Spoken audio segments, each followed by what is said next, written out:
ground floor.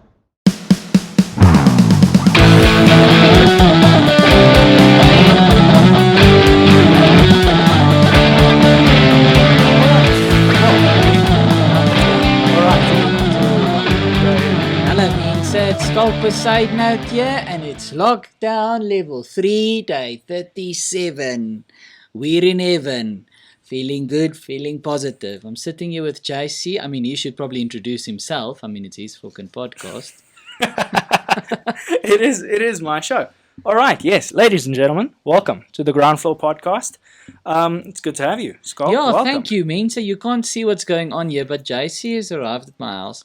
He's brought this setup here that looks like, fuck it, I think Lady Gaga could come record her new album just from the equipment that you have. There's cameras.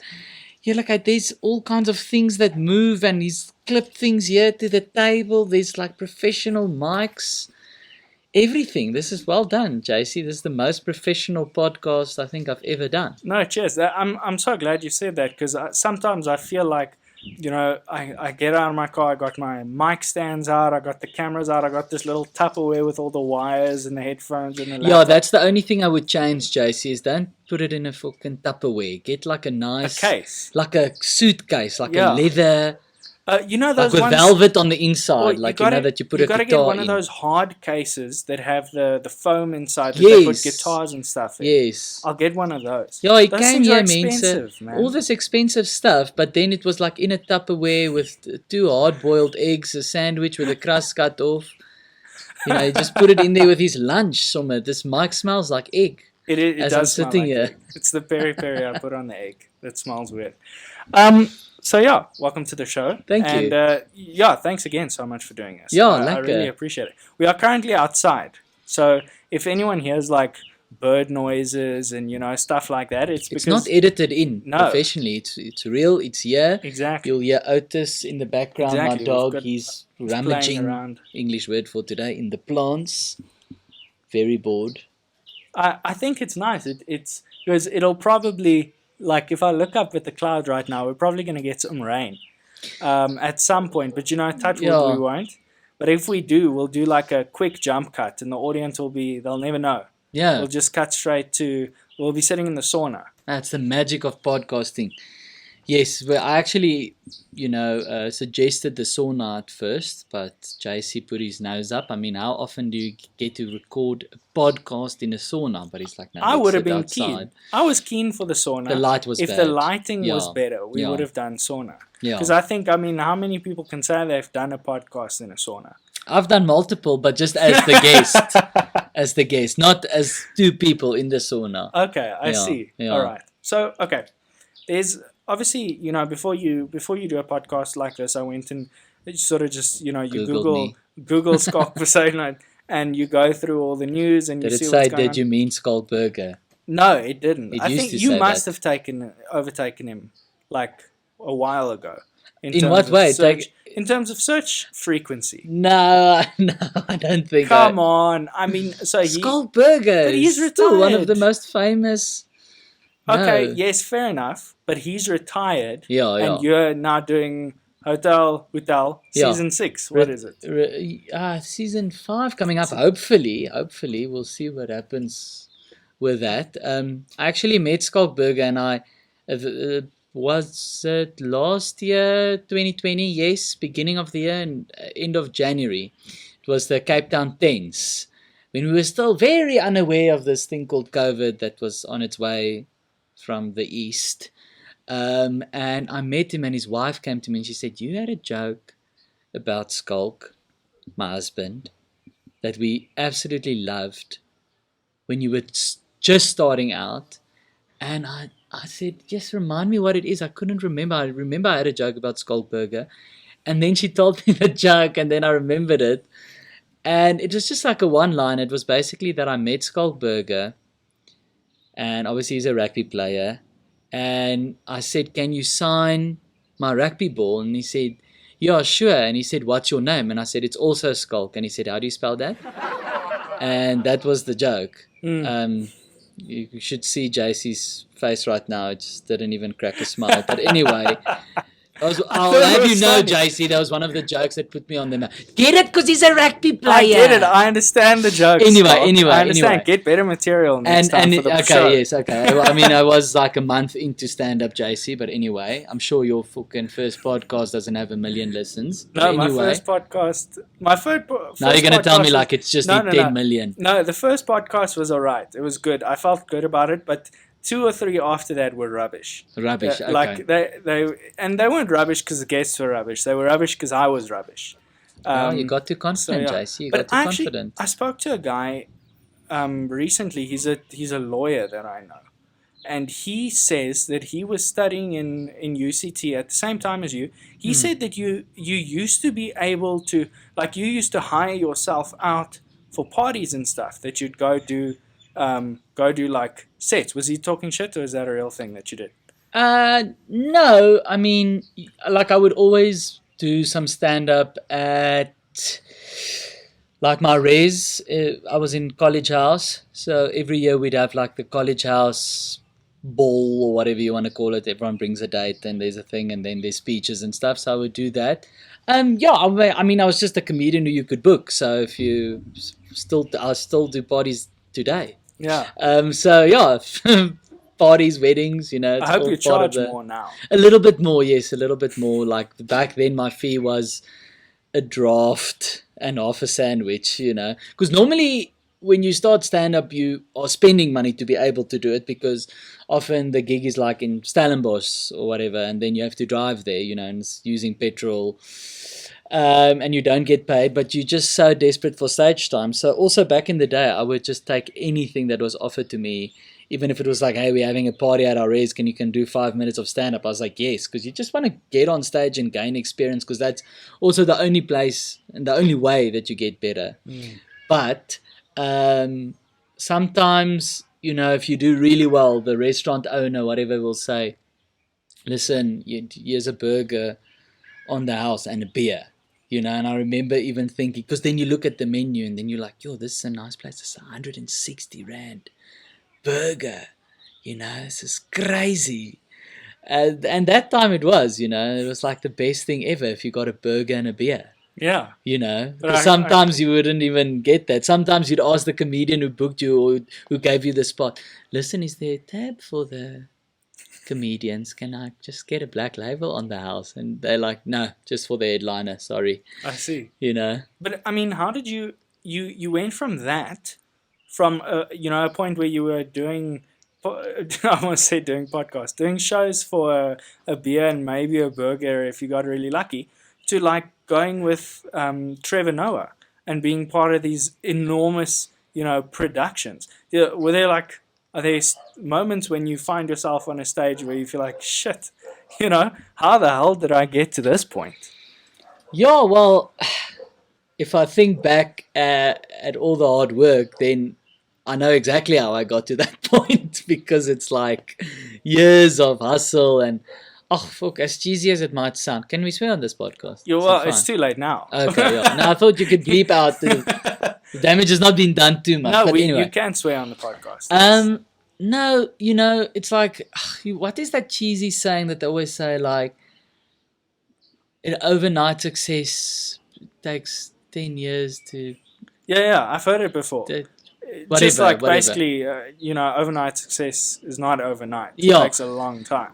Yeah, so I mean, I really did my fair share. I mean, I would say I did maybe less open spots than other people, because that's the thing with this industry, is like you only an open spot. It's this unwritten thing. You're only an open spot until collectively people just decide you aren't anymore. You know, until someone goes, nah, you're good enough now. I'll book you for a fee. You know, but some people, you could be an open spot for a month, you could be an open spot for a year, could be an open spot for 5 years. I was an open spot for probably a year, doing no paid gigs. And then for the next few years, I was still getting paid sometimes for gigs, but still did like a lot of unpaid open spots.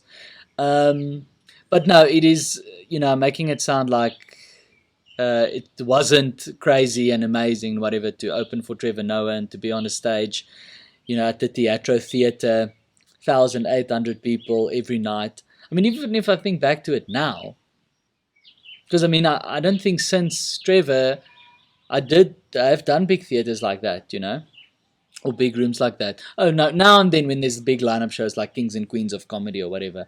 But yeah, it's still actually surreal to think that I stayed in a hotel for a month every night. Just would walk out of my room, walk across the casino, walk into backstage, Monte Casino, the Teatro, and go out in front of 1,800 people, just all there, ready to laugh, amped, to see Trevor. But it was never a thing, opening for Trevor, it was never a thing like, can the opening act get out of the way so we can get to Trevor? Trevor has always, since he started doing shows, always had opening acts. So his audience have also started being conditioned, like we know there's going to be an opening act, and they're excited to see the opening act because it's like someone that Trevor has handpicked, and they love Trevor, so they're like, we trust him, and if he thinks this person is funny, then we game. I think it's got to do with like people want to get their money's worth. Like you're not going to go to a comedy show if you're not in the mood to see a comedy show. It's a very specific thing. It's not it's not like you go to a rugby game and the game could be great or it could be really shit and no one scores, and if you go to a comedy show, you are primed to have a good time. You're like ready. And I mean, even then you'll laugh at things that you wouldn't usually laugh at. Your inhibitions are a little bit lower because you feel like, I mean, everyone understands their part that they have to play to get in the vibe. Yes. The comedian can only do so much. Yeah. But I mean, you've also, I think part of the reason is you've been a little bit distracted lately with a lot of acting gigs as well. Yeah. I've seen you on Binnenlanders recently. Yeah. Yes. I don't watch Binnenlanders every night.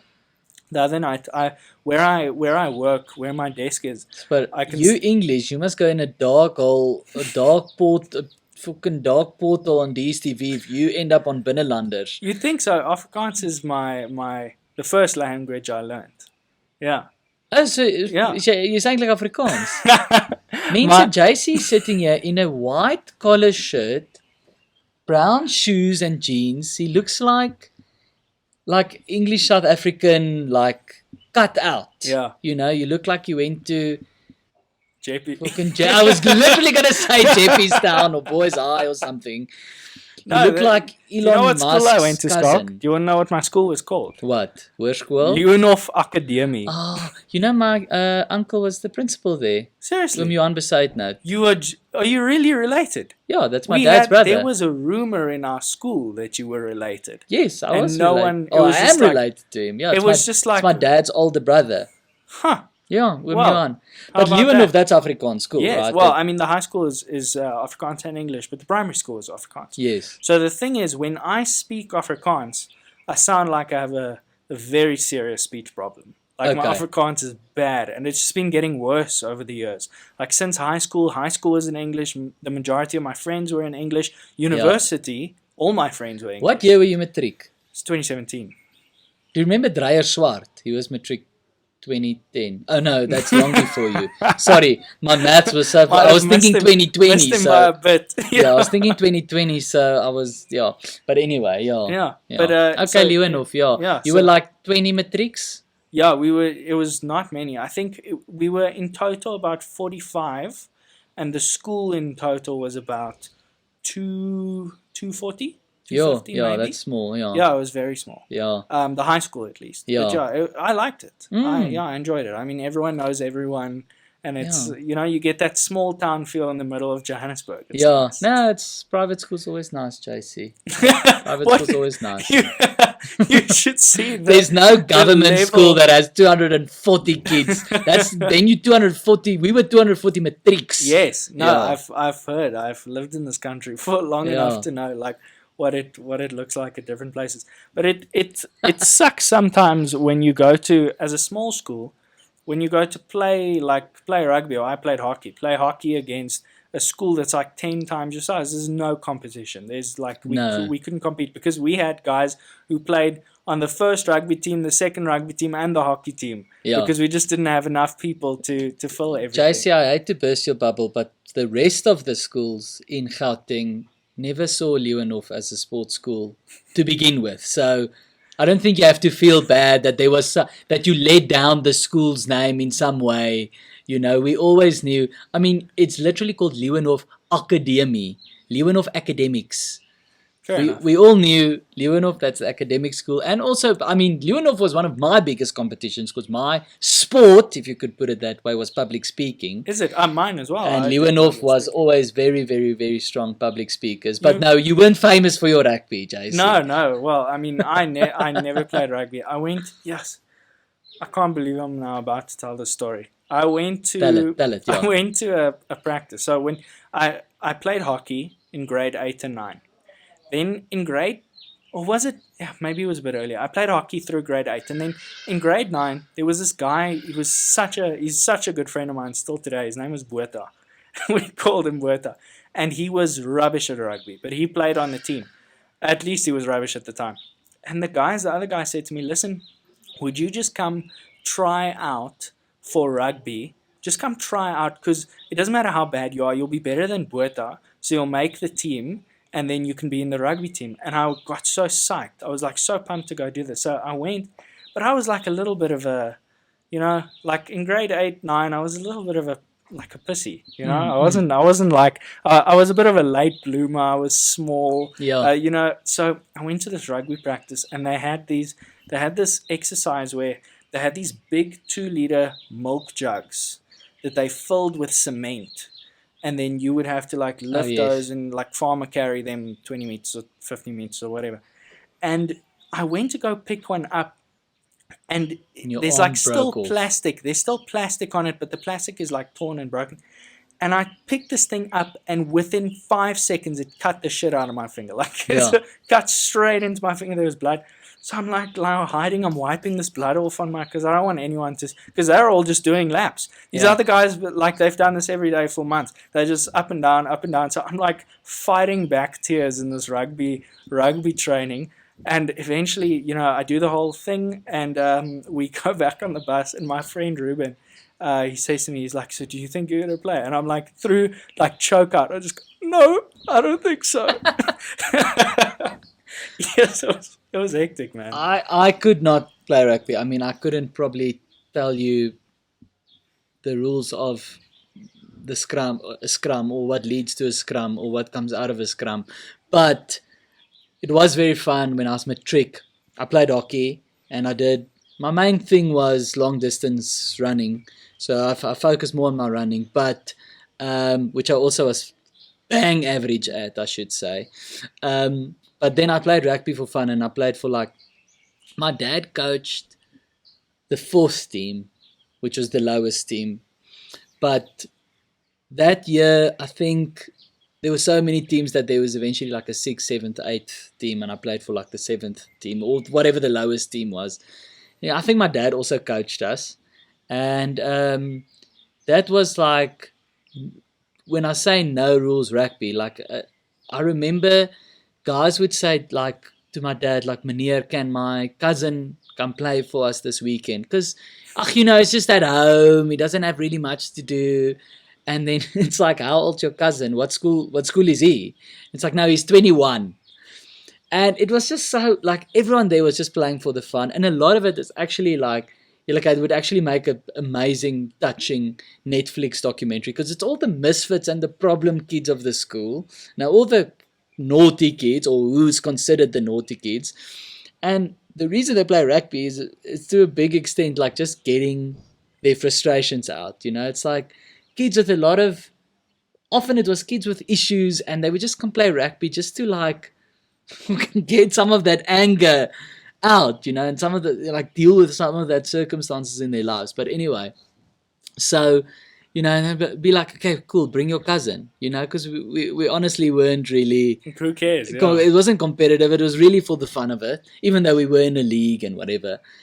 And then the cousin would arrive, and massive, massive guy, and my dad would say to him, could you not even just shave? Could you not even just try look like a school kid? I mean, we all there with like these clean faces, and then a dude would come here with a beard. My dad would give him like a razor and say, go shave, go Yes. shave in the bathroom. And then this kid would come, or like this young man would come and just tackle the cock out of everyone and would win the game. You know, it was just like no rules rugby. And like, I remember half time, everyone goes behind, you know, find a corner and everyone's smoking at half time, you know. Yes, It was actually great. I never got the ball once, I think, because a fight would break out always in the scrum or the ruck or whatever. So before the ball could reach the back line and I was wing, I would, you know, there would be a fight and the game would have to be stopped. And I think I always, like, deep down wanted to impress my dad because my dad is a big sports guy, loves sports, you know. He was like a SA's athlete, you know, and I was shit at rugby, average at athletics. But to an extent, I just really wanted to like make my dad proud. Even though he was always proud of my cultural achievements. But then the one game, I managed to get the ball and I ran down the side and someone tackled the cock out of me from the side. And it was one of those tackles that you could hear it. It like echoed throughout the school we were playing at. And like the whole crowd went like, ooh. And my dad saw that tackle. And I think after that tackle, I was like, okay, I can stop playing rugby now. Because I took a massive hit. My dad saw it. He's like, okay, you can take a big hit. Lekker, done. Yes, I saw when I was in grade 8. So our primary school didn't have hockey. High school had hockey. So we got in, we practiced for a little while, and then we had our first game. I think our first game was against like Bedford View Primary, something like that, or Bedford View Primary. We weren't that bad. Bedford View High. So we were playing against, you know, some team. First game I've ever played. I got the ball like once, twice. But at one stage, this guy, like much bigger than me, he gets the ball, and I'm sort of behind him, but a little bit diagonally, and he swings, and like golf, he swings and he hits that ball, and the stick just keeps going around and whacks me in the face, just like that. Chip off my cheekbone. We went for an X-ray. Oh, no. This chip's just broken off my cheekbone. So I fall down. This is my first hockey game ever. Fall down, like everyone's around me because there was like a whack. Everyone saw this happen. And but I mean, when you're that, I was like, what, 13, 14? When you're that small, like nothing really hurts that much. You just hop up and you keep going. Okay. No, but think about the way kids fall. Like a kid will fall and just slap down and up and go because you haven't got too much weight on you. So you can only fall so hard. I fell down, got back up, and everyone's like, yes, man, are you okay? Like, what? Are you going to keep playing? And I said, yeah, you know, I'll keep playing. I kept playing. I scored a goal after that. I went home with like a swollen face, just around the cheek, like swollen here on the side. So yeah, sports is not really my thing. Wow, you scored a goal with a broken face. Yes, it was impressive. It wasn't that impressive of a goal. The other guy set it up for me. The other guy who played right wing, I always played left wing. He was holding the goalie in a chokehold. Hit, JC, hit! He came down. He had the ball. He came down. The goalie like stormed at him. So he just did a little pass to me. Okay. Open goal. I just pushed it in. But I thought it was pretty cool. You kicked it in with your foot. They didn't see. Just gave it a little knock. I could have given it a header from there. I don't think anyone would have cared really. But yeah. So, okay. There's something I want to talk to you about specifically because I feel like you, of all the people in this country, I feel like you will have some of... Who's this going to be? Yeah. Some of the best possible opinions on this. And this is with regard to like cancel culture and censorship and stuff like that. And I'll tell you where I'm going with this. I saw just earlier today, I was going through, you know, news and stuff, and I saw that there was this ad that you did just a little while ago. And I saw that ad. My whole family saw that ad on CakeNet. And we saw it, and it was the one where you have to fit your pisang. Fit your pisang. If you need find the right size doers to fit your pisang. Exactly. That's the one. Yeah. So I thought it was really funny. We all thought it was funny. Yeah. At the time, but I do remember that I only ever saw it just the once. Yeah. So obviously you don't think about ads you saw very often. So I didn't think about it again until today, when I saw this article that said that. They had ruled that ad is only allowed to play like after 10 p.m. or before 5 a.m. It was after after 8 p.m. when they said the kids have gone to bed. On paid TV it's after Yes. 8, and then on free TV it's after 9 or after 10 or whatever. Mm. So, and then there was another thing about like the comments were defamatory, and I read the whole legal article. I used to study law. Yeah, okay. Went and read the whole like notice that the Yes. company drafted and everything, and I just thought it was ridiculous. Yeah. But I'm a person who generally doesn't get offended very easily. So to me, when people get aggressively offended about silly things, it doesn't really bother me too much. But I mean, how do you feel about that? Because now obviously you've done this ad, you've gotten paid and whatever, and now you hear that this ad's pulled from where most people are going to see it. I'm not saying that I assume this ad was your life's work. No, but no. You know what I mean. It was. Look, the irony of that is that they played right into our hands. It was, we went, I think, from the beginning for the classic Nando's approach, and that is that you make an ad, it gets pulled. I wouldn't say we wanted it to get pulled, but what Nando's always does, they make an ad, they know it's going to get pulled. It gets pulled within the first day, and then it goes viral, because then everyone wants to see the thing that caused the controversy. Like, someone said a very interesting thing, like when Katlego last year was in trouble for the video that came out and whatever. Yes. And his followers spiked so much. So many people went and followed him because people love something controversial. People love a scandal. So people followed him to actually, because it was that thing of like, I want to see how this thing plays out, unfolds. You're following him for a kind of, almost want to say, sadistic reason, because it's like, wow, how bad are things gonna fork out for this guy, But once the ad got pulled, then it got so much media attention. Then it was like on all the news website, controversial ad gets pulled or whatever. Then everyone went onto Google and searched for the ad, because they're like, what is this ad? I want to see it now. What could possibly be so bad? Yeah, I want to see the thing that was so supposedly so bad that it got pulled off TV. So it was not a situation where it was like, ad came out, it was pulled, and then you sort of went, oh, shit. It was sort of like, okay, well, this is now the second life of this ad. Yes, because it was posted on Facebook, and it still lived on Facebook. So then everyone went to Pudo's Facebook page and went to go watch the ad there, because everyone wanted to see what the fuss was about, Yes, I see. And what was interesting for me, it was actually it's starting to drizzle. Starting to drizzle a little bit. You must say when it's... I think I don't want to take any chances. Okay, I think we should relocate. I mean, yeah, you've got an Apple. You've got an Apple Mac Okay, here. ladies and gents, we'll be right back. We are back. Hello, yes, we're in the sauna now. We're in the sauna. This is we should have started here. I told you. You were JC right. was like, can we do it outside? I said, okay, I was JC. complaining. Schalk knew best. I'll trust you more next time. Thank you, JC. I know we've spoken about this before, but I'm really keen to work on our relationship.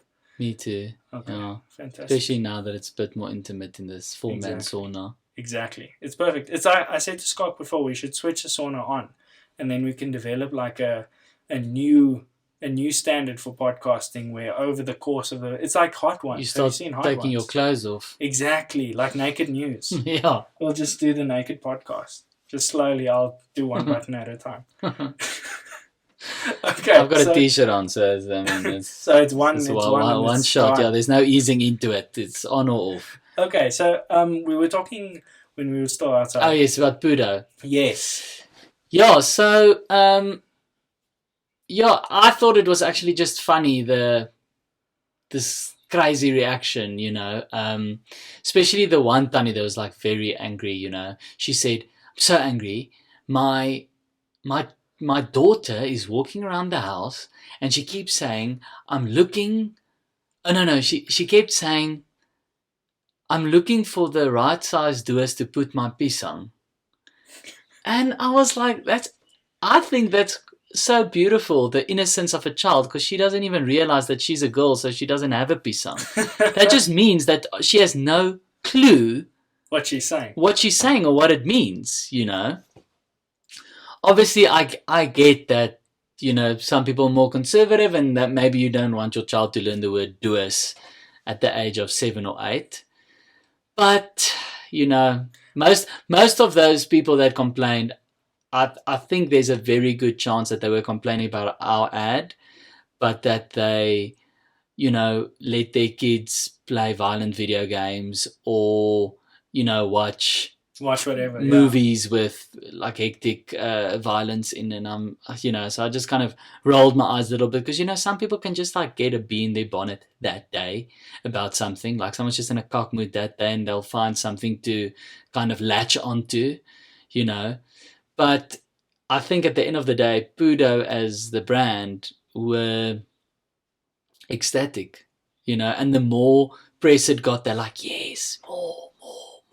They were just like scoring. It's perfect, yeah. Yeah. I mean, at the end of the day, they got a lot more than they paid for. Yeah. Exactly. No, that's exactly. Perfect. But I think a lot of people, when it comes to like people being upset, some people love to complain, and not just like I'm not saying they love being upset, but they love having something to complain about. It's like it's almost like a hobby for them. Yeah, well, that was like something I was saying the other day. Now that you mentioned like cancel culture, is that wait, dude, I'm just gonna adjust this a little bit because the light from there. Okay, there we can see you. Anyway, right. Like people, I had to the other day like really think about how I feel about cancel culture and how to formulate my argument, because I don't necessarily disagree with that canceling someone in the sense like someone does something really messed up. Hey, let's maybe not go buy this person's music again, or let me not cast this guy in my next movie because he's a fucking terrible person, or let's not go watch his live shows. Because, you know, we as people, whatever, we as a world decide like this person shouldn't be supported, you know.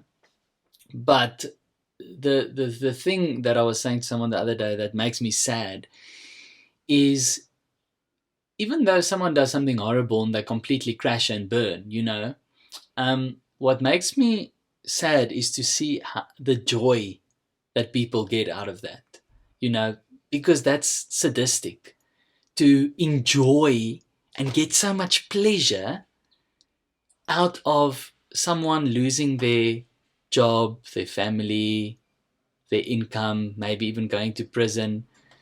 Yes, you can feel a sense of like relief that there was consequences to their actions, but to like celebrate it and just be on your phone and like it's, you know, like I feel like people like watch that like the way like when a delicious steak arrives in front of you, they're like, oh fuck, I can't wait to sink my teeth into this, you know. And it's like, I think then you should look at yourself, go, why are you getting so much joy out of this person's downfall and misery, even though they did something bad? That's besides the point, you know.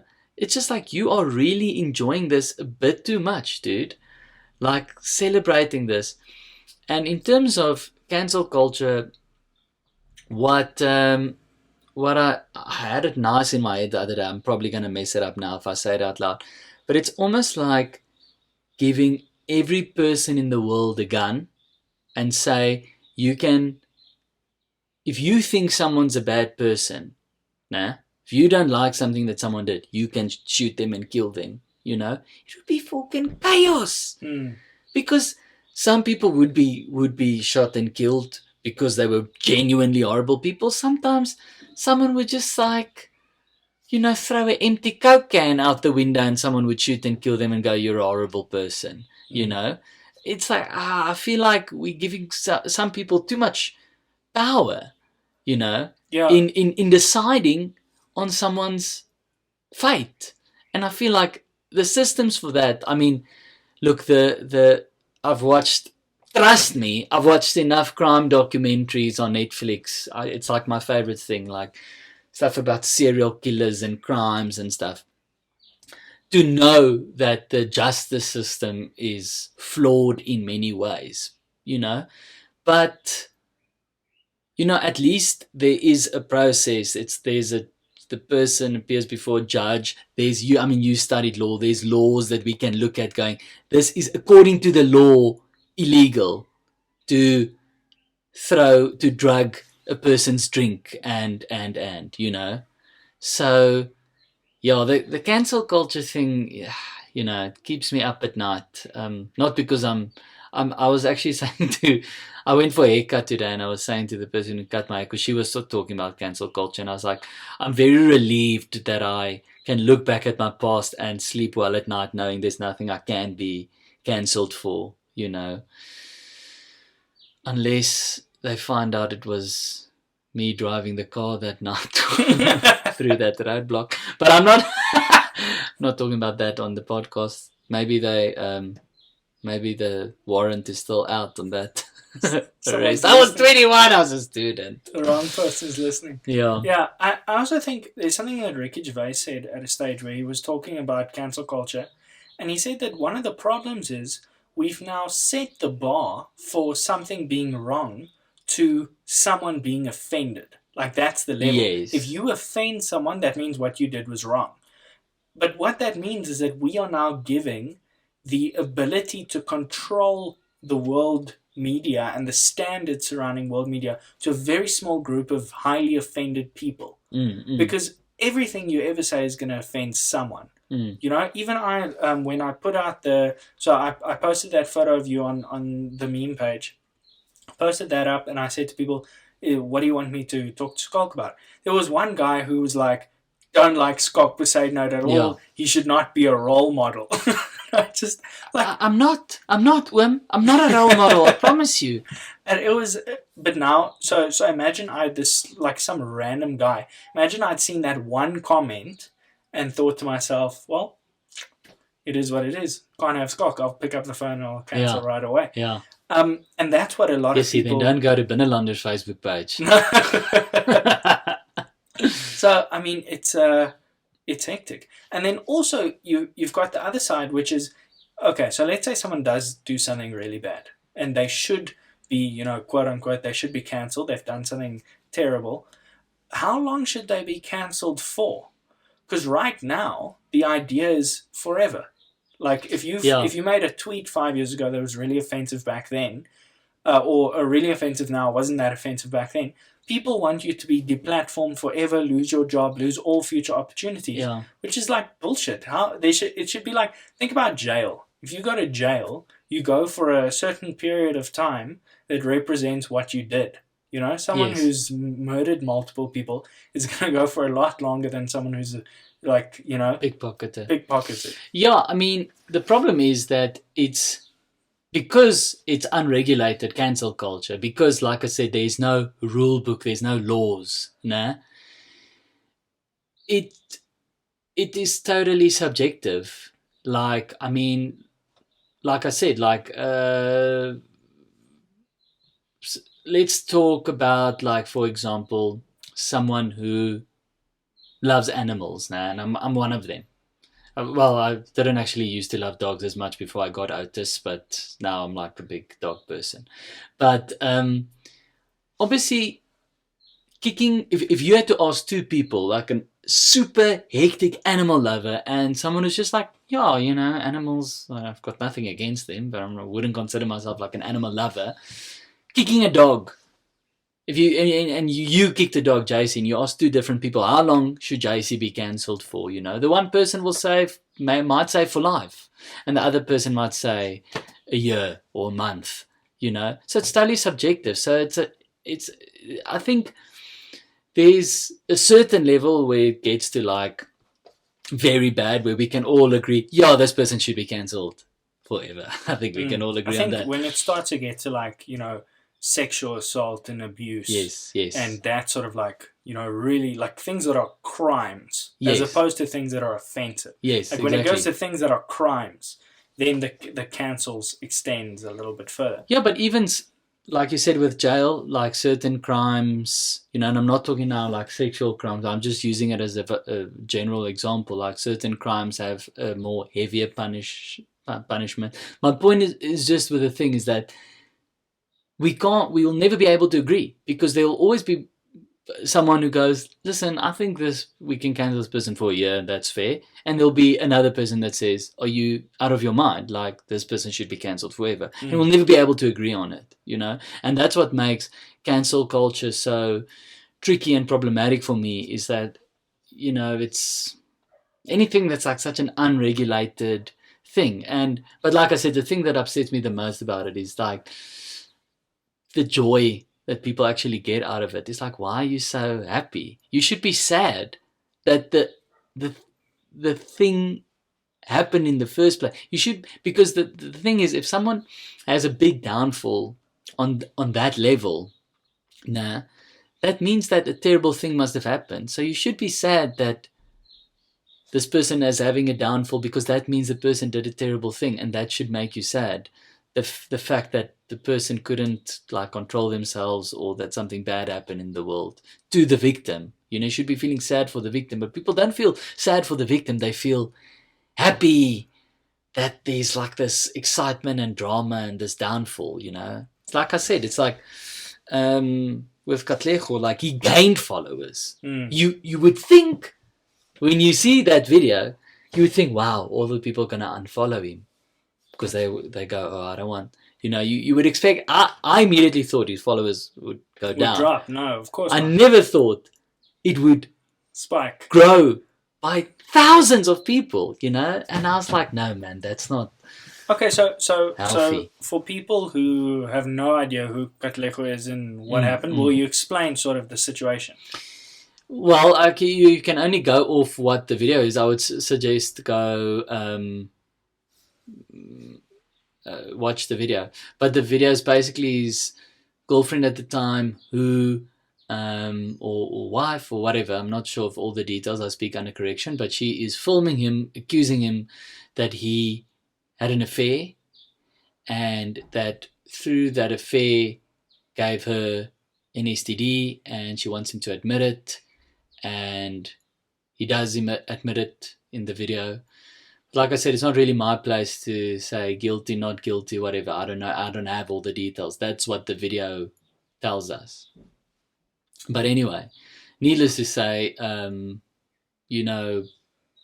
everyone who was involved with him distanced themselves immediately, because also in this time, especially now with Corona, like everything's so fickle. Like you could have a business today and tomorrow not have a business anymore, So people really are going to run away from anything that is going to make their brand kind of look bad, But, yeah, like I said, the sad thing for me is just the joy that people get out of it. So, I mean, we were just talking about how long, how certain people should be cancelled for short periods of time than others. If someone like Katlego has now gone and actually he's admitted to cheating on his wife, how long do you think a person should... I'm not answering. But once again, even if you had to ask me, Schalk, at two different parts in my life, you'd have different opinions. I'd have different opinions. Like right now, I'm in a very happy relationship. I'm engaged. I'm gonna get married. So now the idea or the thought of cheating, I'm like, yeah, man, I feel really sorry for her. That obviously you always feel sorry for the person that was being cheated on, But if you asked me at a time when I was super heartbroken because someone cheated on me, I would have been like, no, forgone, no, cancel him forever, because I'm in a different place. Yeah, you can relate more, yeah. Yeah, because then I'm feeling that like, oh, cheating is so bad, feeling more, than now. I still think it's bad, but now I'm like in a happy place, But, so it's really, like I said, it's like,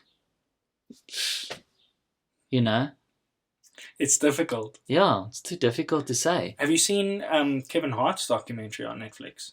Yeah. Yeah, I mean, he obviously there was like Kevin Hart managed to survive, being cancelled with no problem. But there was Yeah. obviously this big controversy because these tweets from many years ago came out, and then also a video of him doing stand up when he was just starting. I mean, you've seen how young he looks in the Yeah. video. He's Yeah. probably around my age in that video, and he No, says, younger dude. I think "Do you he reckon? started when he was like, yeah, like early 20s. Is it? Well, Oh, I'm you I'm are early 21." 20s. Sorry, JC. He is your age. Sorry, I forgot I was talking to a child. Yes. Yes. So No wonder your tech is so good. You're like a young person. Yeah, yeah, yeah. I'm not that much like younger than you. I'm 20. I'm almost 29 now. Yeah, So I mean, good that's 8 years. yeah, but I mean, 8 years. It's a generation. How long do people live nowadays? People live like 90 years, 100 years. 8 years is nothing comparatively. We don't have two different Huge, life yes. experiences. We've both watched SpongeBob. When I was and all matric, that. you were still in primary school. That's huge. You know- Anything it's like, I think you're the same age if you were in high school at the same time. Yeah. Whether it's like grade 8 and matric, that's like kind of, but I mean, Anything beyond that is too big a gap. yeah, it's a big gap. Okay. Anyway, carry on, JC. Yes, So- he's yeah. early stand up. Yeah. Yeah, so Kevin Hart's early stand up, he had this piece where he said something like, if I'm not mistaken, the setup for the joke was where he said his worst fear was that his son would come out as gay. Yes. And yes. then he like had this, this bit in a joke that Was it not a tweet? there were tweets and then there was a stand up as Oh. well. But I think maybe they were one and the same. Like maybe he made the same joke in a tweet then. Okay, doesn't matter, but yes, doesn't matter. the thing resurfaced, yeah. It resurfaced, and then there was this whole thing of cancel Kevin Hart because Kevin Hart's homophobic. But the problem is that even if Kevin Hart was homophobic, which I don't think he really was, but if he was homophobic at the time, with cancel culture you are removing someone's opportunity and I almost want to say their right to grow and to change their opinions over time. Because I mean, if for example, James Gunn, who's the director for Guardians of the Galaxy, he also had like tweets from long ago where he made jokes about pedophilia that resurfaced, and he like said he apologized. He was like, he's so sorry about the fact that he did that. He would never do that today. He's not the same person anymore. And Kevin Hart as well. Kevin Hart apologized immediately and said he's not the same person. It's a completely different, it's been years. He's changed a lot in that time. But still, people not only want to hold you accountable for your mistakes then, but it's also this whole idea of cancel culture is built around you have not changed and you could never change. I mean, if there were tweets of the things we said in school, boys, we'd all be fucking We'd all be cancelled. Because high school boys are absolute pigs. True. And the stuff that you and your friends, I'm talking about like pure sexism to the highest degree. You have no respect for women, You have no respect for anything when you're in high school. Yes, but I'm talking about like when you're like a horny teenager. You have no respect for women. If there's a hot young teacher in the school, like a student teacher that the boys find attractive, they're like making jokes and they're making rude comments. The way if someone's dating someone, the way they share stories. This weekend we did this and that, and let's say for example a new girl comes into the school, and then it's like, yes, the things I'll do to her. We were all absolute pigs now, and the people listening to this as well. If you're a man listening to this and you think back to the cock you said as this high school boy, and also, I mean, the girls can relate because the girls in school heard the boys say it, and they would often say, "Sis, jy's 'n vark, gross," But anyway, you grow up, you change, Me and my friend Theo is basically, I'm friends with two people from school, good friends still. We recently had our 10-year reunion like 2-3 months ago. Brandon and Theo, and especially with Theo, we would play hockey together and stuff. me and him, when me and him like go for beer or have a glass of wine together, we always talk like, bro, remember the cock we used to say? Like, it was just horrible stuff. Not like horrible stuff like talking like racist stuff or stuff that now, I'd never repeat. I'm just talking about like, specifically how we treated or how we spoke about girls and women, you know. And now we'd never say that, And now also if I had a son and I heard him say that, You'd give him a clap. I would give him a club. I'd say, you don't, that's super disrespectful. But you are emotionally so unintelligent and you are ruled by your hormones. And, it's flipping unreal. I also like talking about it because I think it's like unrealistic to be like, no, I've just always respected everyone and I've never said like offensive shit in my life and whatever, like. So that is basically what we're doing to people like that example that you were using. It's almost like trying to hold a 15-year-old boy, now he's 35, and saying like, oh, but you made this really crude joke, you said to this girl that you would love to do this or that to her, and that's disgusting. Now you're fired from your job. Like, are you joking? I get it. I remember the same guy I was talking about now, Ruben. He used to be the prim and proper guy. Yeah. And thinking about it now, I mean, today in an adult context, there's a spectrum, right? So you get the spectrum of people who are still like they're 15 and they're still really, really crude, and then it goes all the way to the other side of, like super social justice warrior type people who would never step on anyone's toes and are very, very careful to say things correctly and so on. And I think that back in high school there's a spectrum as well, but the spectrum is, the whole spectrum is now just on the far end, the extreme end, because I mean, even the most proper respectful person that in high school, at least amongst guys, is still going to be grossly offensive by adult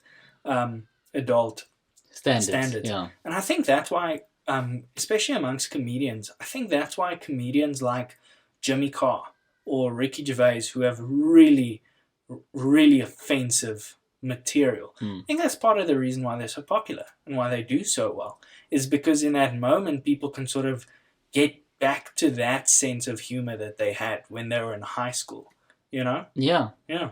If you watch if you ever watch the In-Betweeners. Yeah, I love the In-Betweeners. So that is probably the best. I don't know if I, express myself so well always, especially in English, but that's the example I was trying to get at, and I was like quite shocked to realize, like, I didn't realize the British school system was so similar, because I was like, this is Afrikaans kids, even though they're like speaking English with British accents. This is exactly what we did, trying to buy booze, drink it at someone's house. It's like actually the saddest thing ever, but at that moment it feels like the coolest thing ever. And the way that you speak about girls, like the In-Betweeners are always like, oh mate, I would fucking and but that's like part of growing up, I guess, is learning that, like, no, that's not acceptable, and I actually the other day spoke to 2 high school girls. And we'll stop it right there. It's been fantastic having you on. I distance myself. No, I was speaking to 2 high school girls, and I said, what is it like now in school? Because I'm 10 years older than these girls. And I asked them, what is it like now being in school? And when it comes to like this school setup and guys and whatever, look, they were like super mature for their age and stuff, but I realized nothing has changed, because they were talking about like how boys are disgusting at school and would say rude things and make rude jokes and send rude things to each other on WhatsApp, and yeah, so that's like a thing that will just be always an ongoing thing. Mm. Yeah. So, I mean, if we talk about that whole like branch of comedy as these like high school humor being its own branch of comedy, when you are writing for a comedy special or for a set or whatever, Mm. is that something you sometimes try to revisit in your processes? Yes, especially in my newest show, which I haven't really had the opportunity to do yet, Feeling Good.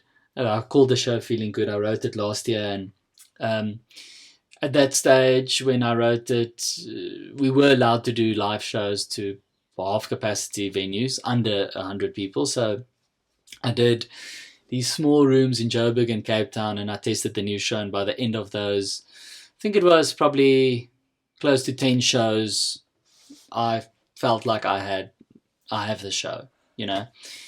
And in the show, I revisit exactly what we're talking about now. Like, and I don't want to like say the material now because like people must come watch the show. But like the cock we said in school, and I'm saying it from a place of like, can you believe we said that? Especially now if you think about now of like how woke things are now, and to think back at like the jokes we made or the stuff we said, it's like actually hilarious because actually all it was like, don't get me wrong, sometimes it could cause proper damage, but it's actually just like boys being total Trying to idiots. make each other laugh, yeah. Yeah, being total idiots. And like, like actually how I've become also more conservative myself.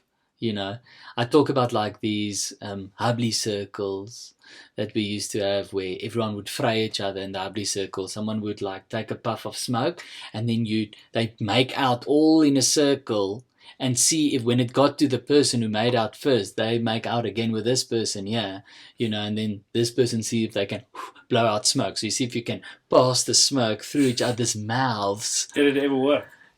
Yes. You got smoke on the other side. I wasn't at parties that cool. Yeah, I wasn't that cool. I talk in the show about how I was never part of that circle. I just had to stand outside the circle and watch like a pervert. But and I talk about how everyone always pretended at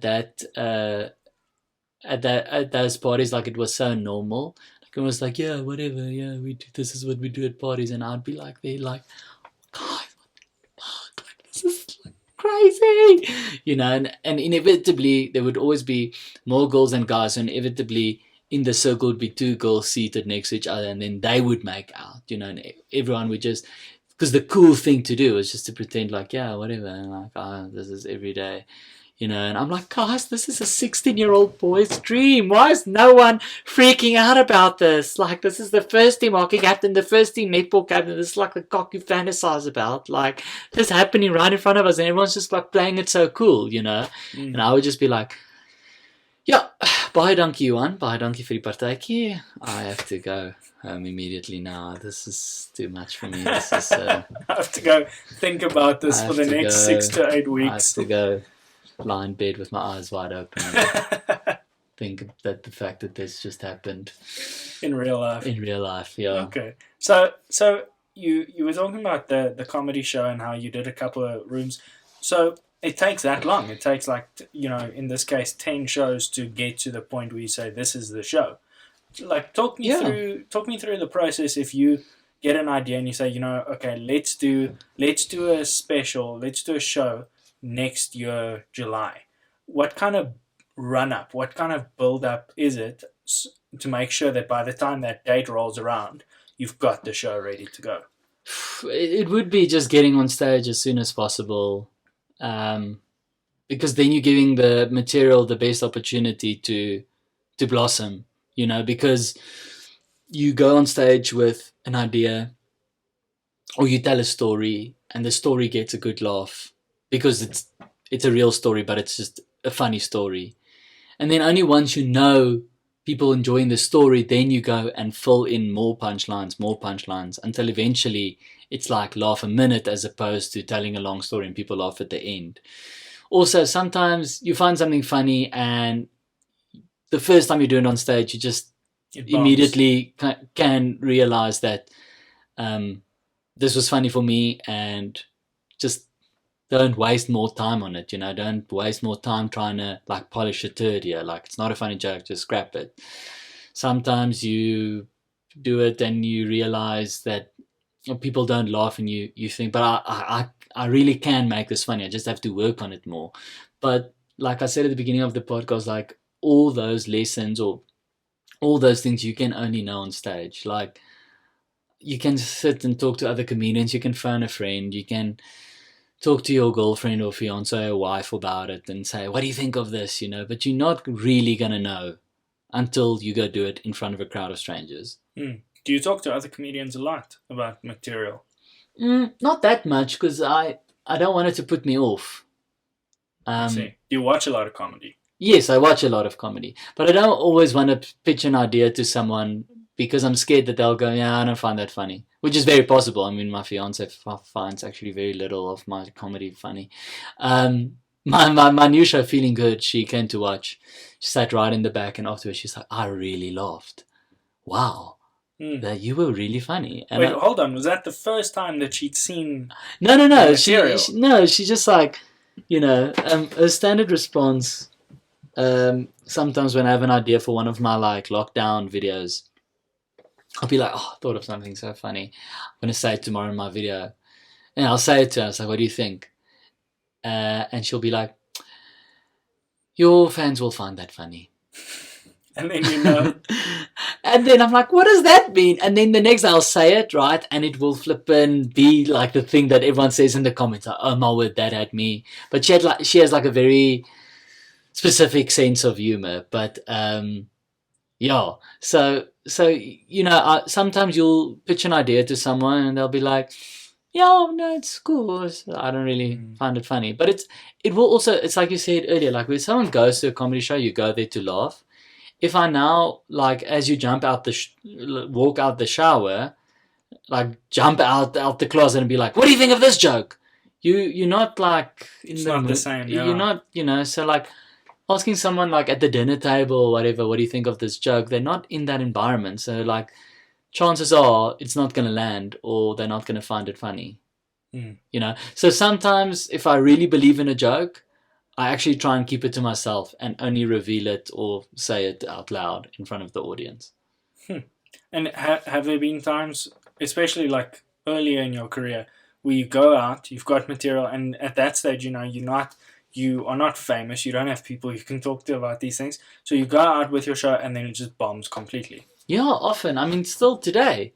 You do a corporate event and you go do your material that's tried and tested and like flipping has in the past killed, but just doesn't land that day, and there could be a big variety of reasons why. It could be like the people that just didn't want to be there because it was like a work function. It could be that you weren't on form that day and they picked it up.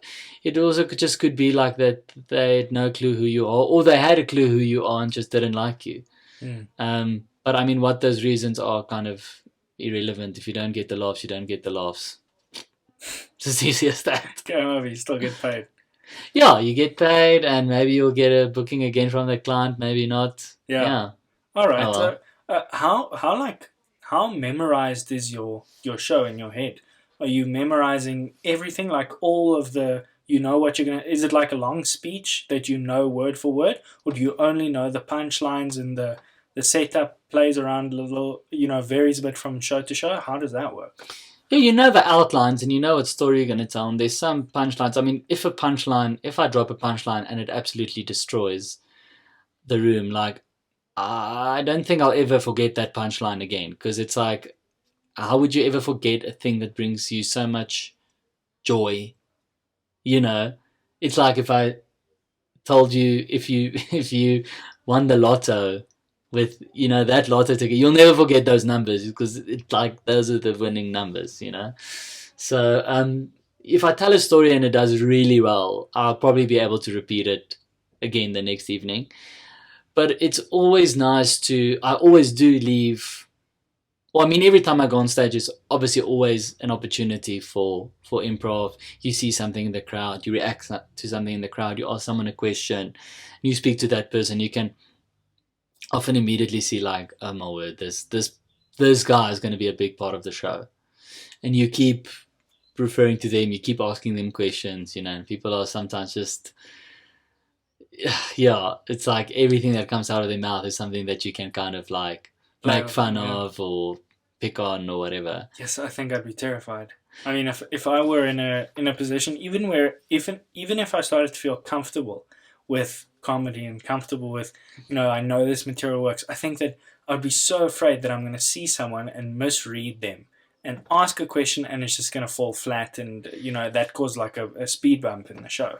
Yeah, it does sometimes, but I mean, you can often, if you ask someone a question, from their reaction to you, very quickly see how they, if they're like into it or not. What's nice now is also because I'm now almost 30. I can actually, I'm 10 years older than like a matric, so there's like kids in the audience. Like, it's often very fun to like pick on them or make fun of them or be like, ask them questions, but it's always all in good jest. And I think maybe once or twice in my career I've had someone who like wasn't happy with what I said to them.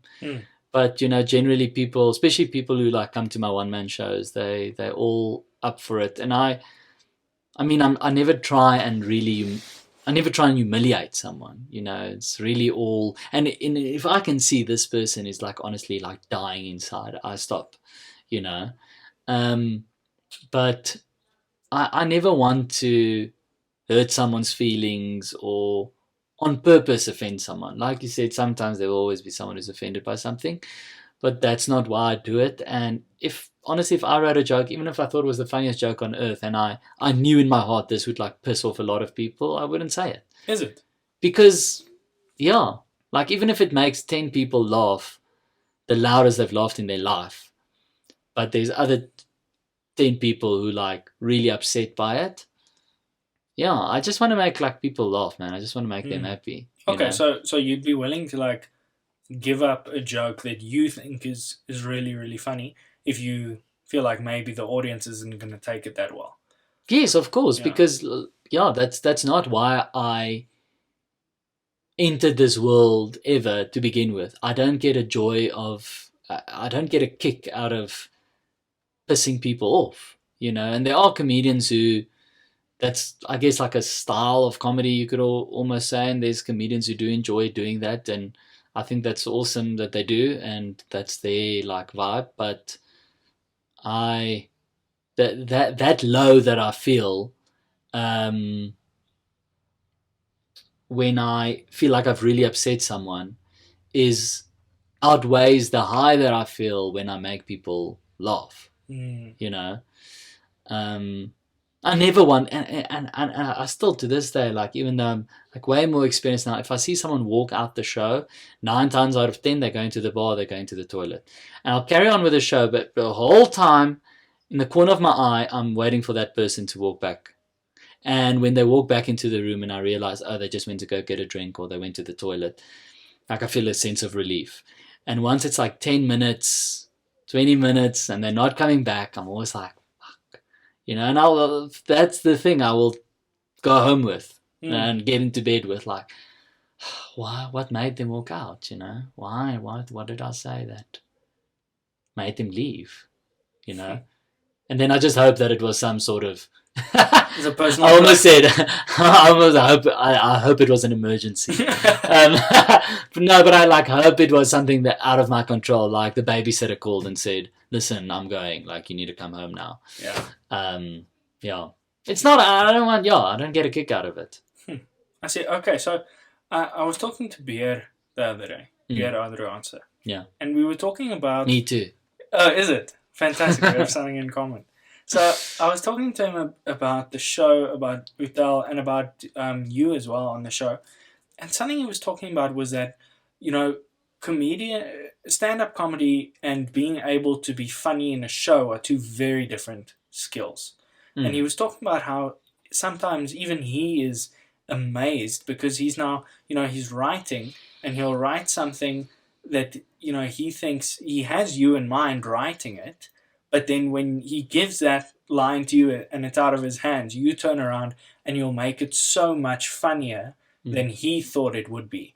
Or you'll change it around a little bit so that suddenly there's a new joke coming out somewhere where he didn't initially expect there to be a laugh or whatever the case may be. Is that something you've had to do consciously to try and pour yourself into a script, or is that something that just sort of came naturally to you? No, it comes naturally, but there's other stuff that doesn't come naturally to me, and comedians always have like a variety of things they're good at. Like some comedians are brilliant actors, but they cannot, like, for example, improvise for shit. They won't ever be able to do like a sort of whose line is it anyway kind of thing. Then you get comedians who are like brilliant in like improv, but their stand-up like written material sucks. Then you get comedians who like very good at brilliant stand-up, brilliant acting. They are horrible on a panel show. Often people are good at a panel show and acting, but they're bad at stand-up. So it's just like you over time just get to realize what things there's also like. I mean, we don't read panel shows like in the UK isn't really like so big in South Africa, so I can't get enough of those panel shows. Yeah, it's amazing. I don't really know how I would be. There's a part of me that think I would be bad. There's a part of me that thinks I'd be good, but I guess you just get to know what you're good at, and obviously if you're good at something, you'll start working more and more and more on that direction. Like sometimes my improv is not always the strongest. Like I like improving in my shows and stuff, and sometimes with improv shows, but like that quick thinking that you require for example, like whose line is it anyway, like I compared to like those guys, I'd definitely be like struggling, the weakest link and struggling, especially those where they like make up a song on the spot. It's like it's crazy. That's like thinking on another level, like thinking in punchlines. Yeah. If I could go and take the mic every time I had something, then yes, that would be great. Yeah. But yeah. No, yes, I've been watching. I don't usually watch the full show. I'll see like clips on Facebook from Jimmy Carr's show, the panel shows. What's his name? Not Jimmy Carr. His name's completely slipped my mind now. But watching those shows is just brilliant because you see these actors who they're like not massive, super successful. They're just actors who you've seen in the one or two UK shows and blah blah. And then they come onto these panel shows and they just absolutely shine. Like they just steal the whole show. Amongst a whole panel full of comedians, they come out and that person is just absolutely fantastic every time. Yeah, I think it would be awesome if we had something like that here, because I feel like we have a lot of talent, like a lot of young people that we can draw on for that sort of stuff. I think it would be a lot of fun. Yeah. We can. Well, if I ever get an opportunity, I'll give you a call. Thanks, we JC. can set it up. Yeah, we can do it in Leeuwenhof's hall. Yeah, Leeuwenhof's hall is way too small. We'll need a bigger hall. How does that work at big schools? You have like just a ridiculously big hall, or is it divided like every grade goes to the hall individually? Just one big hall. Eventually our school got to, I think if we could fit 1,000 people, like obviously like you seated on the floor, and you like really squeeze, your knees are touching. I mean, that was always like very awkward, like if you're sitting next to another guy, and then your knees touch. It's like, I've seen there's a meme about why girls shave their legs and guys don't. And the reason why guys have leg hair is so that when you get too close, you feel it. Yeah. If their hairs touch, and then you can sort of move away. But with girls, we don't want that to happen. Yeah, I don't know why it made us feel so uncomfortable. Obviously, because you like also like everything makes you feel uncomfortable. You're just perpetually uncomfortable 24/7. Now, like with my guy friends, like I'll hold their hand. I don't care. Anyway, and then eventually just I had to move to outside to like a big cement.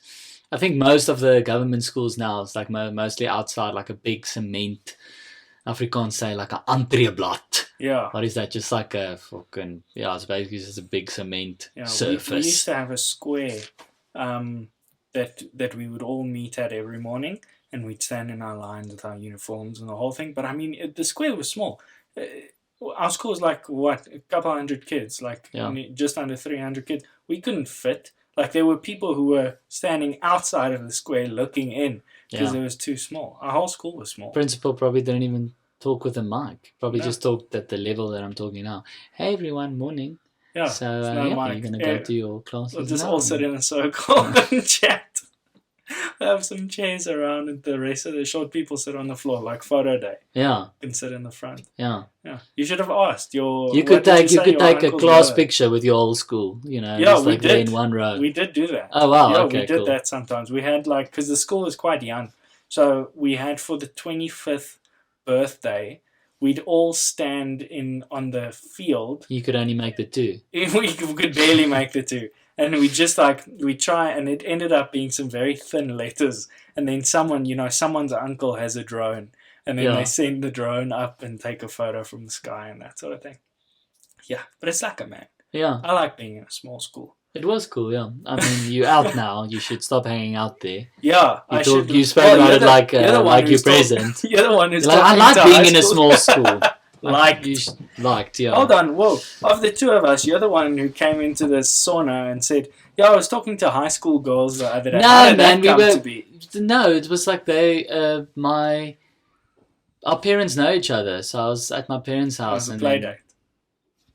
For the parents, yes. Okay. And then, our parents know each other, and they came with their parents, and I was there, and didn't really have much to say. So I started kind of interrogating them about I was very interested, what's it like to be a kid now? I wanted to know if things just stayed the same or if it's very different, or it was interesting. Some things I asked them about, some things are very different, some things have stayed the same. Yeah, but I mean, people who are in sort of high school, and then also people my age, and then I think up until people in their 20s, that's kind of your target market. I almost want to say that's where your fan base is. I think between 25 and 40. I mean, because that's the people that have been watching me, supporting me since I started 10 years ago. And then now and then, maybe some school kids or whatever that would know who I am through Instagram, or because they watch you tell or whatever. But school kids are not who you want when you're doing a live show, because they don't pay for tickets. They don't have money. It's my biggest frustration. When the fiesta are happening, the Afrikaans fiesta, like Aardklop and Kan, whatever, I'll always have these matric boys or girls coming out to me going, "I'm your biggest fan." I'm like, "Do you realize what you're saying? You're my biggest fan, right?" And then I'll say, "Do you also, if you're my biggest fan, I'm assuming you're coming to the show tomorrow night." Yeah. And they're like, "Oh, you're doing a show here?" I'm like, "Okay, strike one, because you didn't even fucking know." Even though I posted the shit out of it on Facebook and Instagram, doing a show this weekend at Kok, because often I'll have a big school hall to fill, 500 tickets to sell. So I'm really punting it every day. I'm like, "Okay, firstly, you didn't know I was doing a show, strike one." And then they're like, how much is it? You're like, it's reasonable. It's 120 Rand. Hectic. Ooh, no, I don't know. And then you'll see that same fucker there at the beer tent that night with 3 beers, one in his mouth, one in each hand, going crazy. I'm like, fan. Yeah. And I can't really blame them. I mean, when I was young, booze was the main priority for your money that you had. That was what you prioritized. Yeah. You would rather. Now I love food. I will spend money on food. If you put 3 pizzas in front of me, I'll probably take the most expensive one, because I'm I don't mind spending my money on that, because delicious food is amazing. In res at university, you would never spend money on a pizza. You would wait until it's pizza night at the dining hall, and you just go fill up with dinner. You'd go fill up with bread. We'd literally eat toast for dinner just to like line our stomachs because we're gonna go, drink. Gonna go drink. Yeah. I mean, that's actually like awesome times, just to be like that obsessed with like the jewel and parties. And I would always, when I had an assignment, I would do it immediately. I'd go home, open my laptop, do it. Is it? Because I had the biggest FOMO, I had the biggest fear that there would be an awesome party and that I wouldn't be able to go because I had like work to do or assignment to do or studying work to do.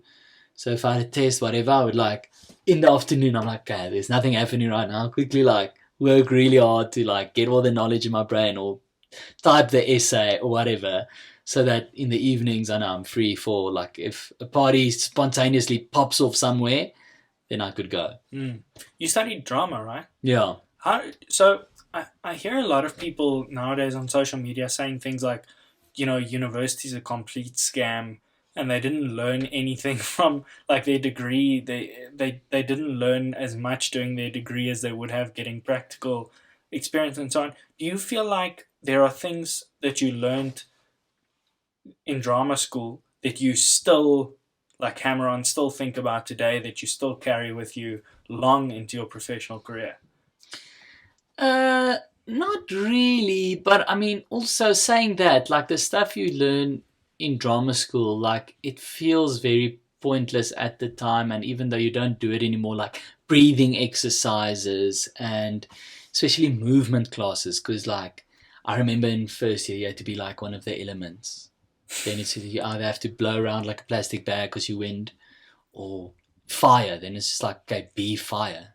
Okay, now you're standing there, be water, you're standing there squiggly wiggly, and at the time it's you like rolling your eyes and you're thinking like, where am I ever going to do this?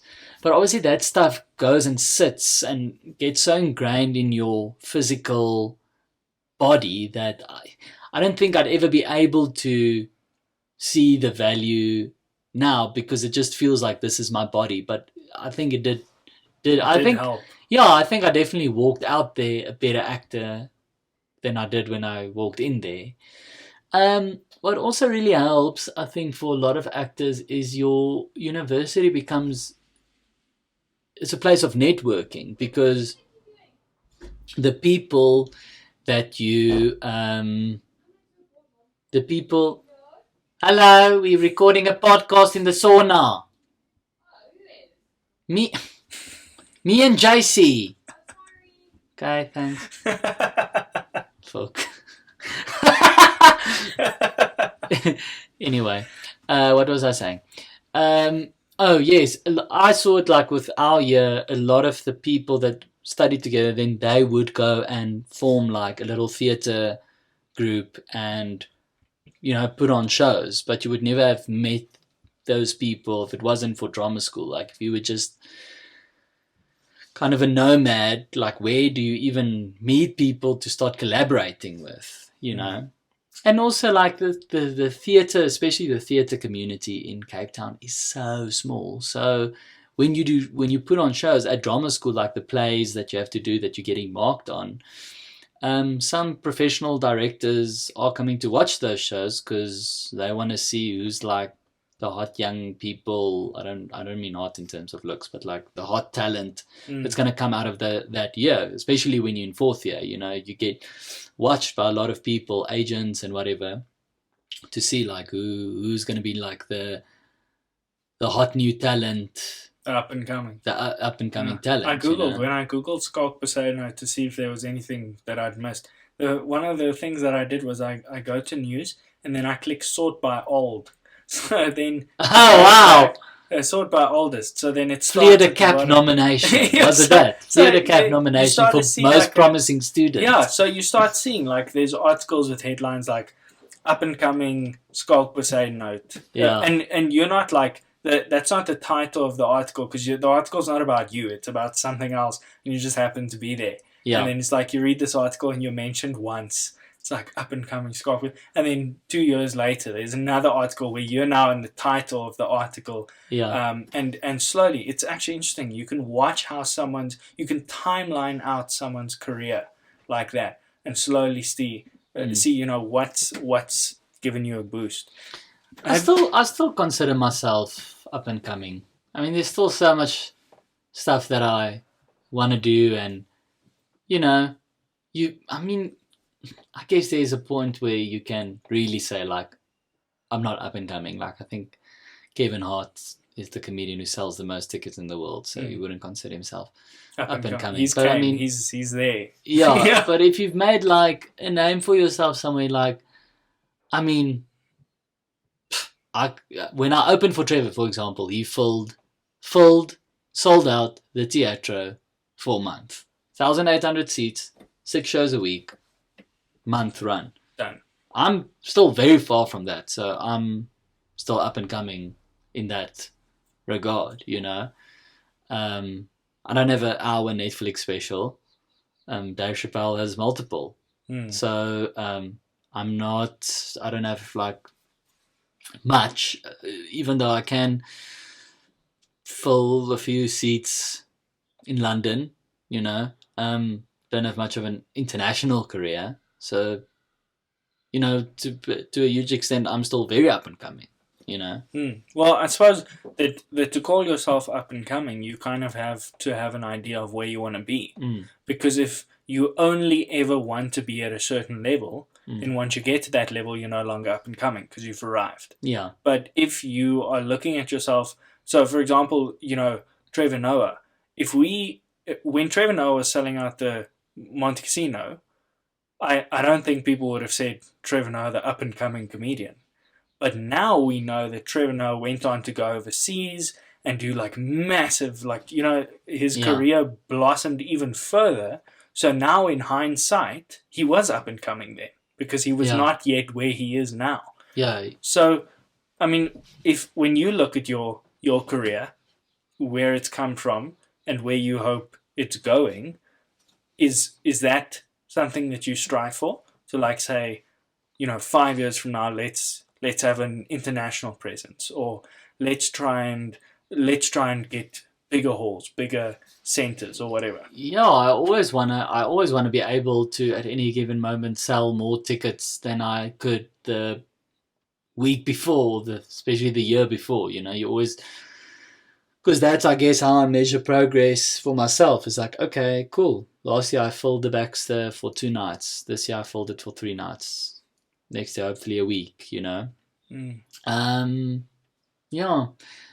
And obviously, I don't think every single comedian wants to be on Netflix, but like the hour special on Netflix is a very prestigious thing in comedy.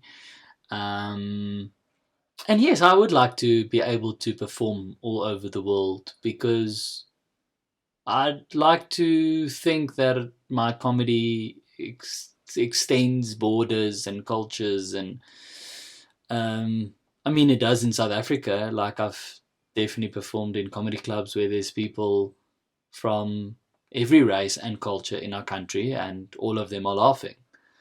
So, and I've done shows in Edinburgh where there's people from Sweden, and there's people from London, and there's people from South Africa, and everyone's laughing, and just to build on that, because, yeah. I'd love to hear someone Swedish try to pronounce your name. Yeah, I mean, I remember there were these 2 girls that came to me and they were like, we loved your show. And I was like, how did you even end up in my show? And it was just because it said on my poster, tour support for Trevor Noah. And they were like, we love Trevor, and we saw that on your poster and came to watch. And it's just great because it's like people who would otherwise not know you at all because they're not in your network in South Africa, whatever. And I think as cool as it is for anyone to discover like a new comedian, it's awesome for me to discover new fans or fan base or whatever. It's like, oh, now I'm tapping into this, now I'm tapping into that. And at the end of the day, like I said earlier, like I just want to make people happy. I just want to make people laugh. Why limit that to like, why discriminate? Like, I only want to make people laugh in South Africa. So how does it differ if you were doing an opening or a show in South Africa? There are some jokes that are going to land because everyone here knows what's going on. So for example, if you were to make a joke about SA politics, everyone in South Africa is going to laugh at that joke. take that joke into Edinburgh, you're going to get nothing. So when you're going overseas and you're now, you have to think, shit, I have to craft a completely different type of show. What's that process like? Yeah, when I went overseas, I was basically an open spot all over again, because then you're nobody and you have to start again, like 5-minute unpaid spots, hustling for spots. And then once again, it's just stage time. You start by just going on stage over and over and over again, start realizing, okay, this has legs over here, this works over here. Generally, it is your more like general material, like, for example, relationships, or, hey, I got a dog. Everyone's got a dog. But I realized you can speak about your country and where you're from and where you grew up and stuff. It's just building a bit of extra context for them. Just like sometimes all it takes is a sentence or two. Especially if I say I grew up in Kempton Park, right? All you need to do is like ask someone there, what's kind of seen as like the rough area, or the like kind of area that gets teased a lot, that would be and then that's like the equivalent of the East Rand, So all you need to do is just go and say, I grew up in Kempton Park in South Africa, which is like growing up in over here, and then people are immediately with you, because they're like, we know what kind of people you're referring to, So if you go to America and you say like, sort of like trailer trash there, and then say like, oh, I grew up in like Brakpan, which is like kind of like considered our trailer trash, I guess. I say that with all the love, Brakpan, as a fellow East Rander, But you know what I mean. So sometimes you just need to like just build a bit of extra context. People are more clever than you think. I mean, there's a comedian that I became friends with there, Ari Aljan, and he's got a Netflix special now called Pardon My Icelandic, and he's a comedian from Iceland, and his whole show just spoke about Iceland. I think I know who you're talking about. Yeah, his whole show, he just tells you about Iceland, and you have no context. You've not even like probably even Googled Iceland, but this show is just absolutely hilarious, because he's just telling you about Iceland. He's just telling you how things work there. To give you an idea, Iceland's the size of Leeuwenhoek. If Leeuwenhoek, the school, Iceland is the Leeuwenhoek of countries. Yes. There's 250,000 people. Yes. There's even a dating app that makes you... There's even a dating app in Iceland. That makes sure you're not related. That connects the dots between you and this person that you matched with, to make sure that you're not cousins. Yes. Potentially, because it's statistically very possible. It's very, very possible in Iceland, and that you just didn't know. I've heard that about this it, is like your cousin's cousin. But anyway, and like their radio station, and just like everything there, like it was hilarious, and I just realized by watching him, it's like you don't have to, because you're an international comedian. Also, like, people have heard jokes about like relationships, and when you like have a fight and then you go to bed, and people have heard sex jokes, people have heard, so what people do want to come see, especially like in Edinburgh, which is such an international festival, is they want to come hear about you, like where you from. They don't want to know this comedian's from South Africa, and then you go on there and talking about relationships. Because they're like, that's not why we walked into your show. I don't want to go watch a comedian from Iceland and doesn't even talk about Iceland once. Yeah, it should be unique. Yeah, I want to he's got something that very few comedians have, so you should use that. Yes, and it's like you learn about like a person's country, like all the things he said about Iceland in that hour show, and I laughed my ass off. And I was like, I didn't know any of this. I didn't realize how small it was. I didn't realize, So, yeah. But anyway, that's also something that a South African comedian, Loiso Gola, taught me. It's like, dude, you must talk about you. People want to get to know you. People want to know. Some people walk in there like flipping clueless about South Africa, and that's why they walk into the show, because they want to learn something about South Africa. They want to know what's it like there. Then if you're just talking about like random cuck, they're like, okay, we could have go watch a British comedian and also talking about random stuff, I think in markets where things become a little bit more saturated. So, for example, comedians from the US generally don't talk about the US as much, or don't talk about the experience of being a US citizen as much as a comedian from like some small, like Bulgaria. They'll always talk about Bulgaria because it's something unique that they know there's not 500 other comedians who've said the same thing. Yes. So I agree with you that it's definitely something you should take advantage of. And also remember that when you go overseas and you get to tell all the jokes that are fresh to them, but which are like played out jokes in South Africa that everyone's heard a million times. Yeah, they're like the joke about the brakpan thing. Like everyone knows the brakpan thing. It's been a story for a long time. There's been a million jokes about it.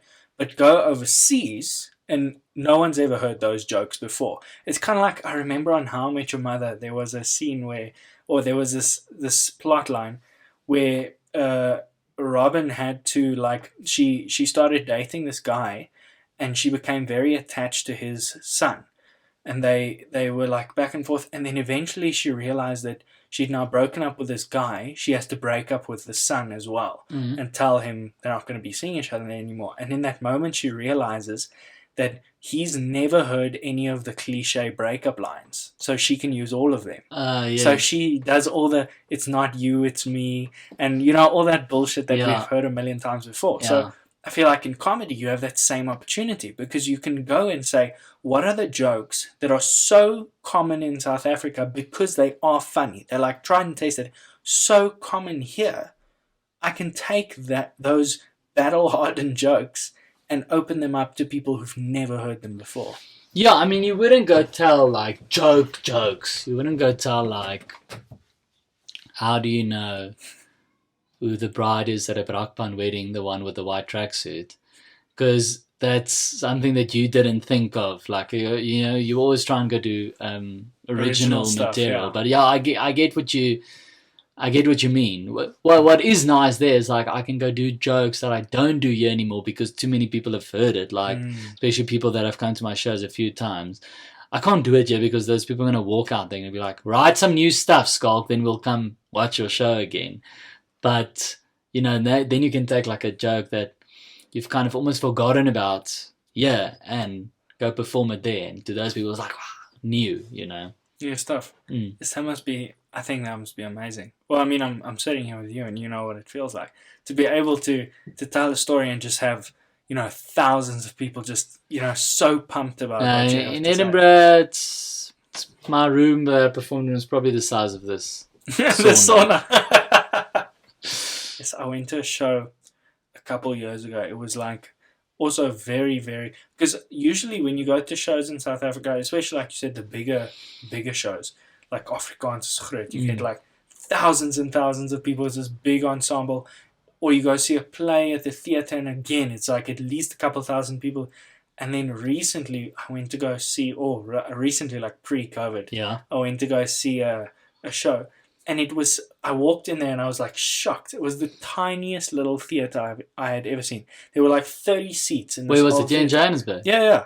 I don't At know. the house? Yeah. Yes. Yeah, I perform there often. I love it there. It's like this tiny, tiny little theater, tiny little stage. I mean, the stage is probably like 4 meters across, 4 meters back. Yeah. It's a tiny little thing. So yeah. I've done lots of shows there. It's one of my favorite venues. Is it? Why is it one of your favorite venues? Because it's in a house. So it's like it's in people's house, and the people who own not own the house, the people who live in the house, are also the people who like receive you at the door, who check your ticket.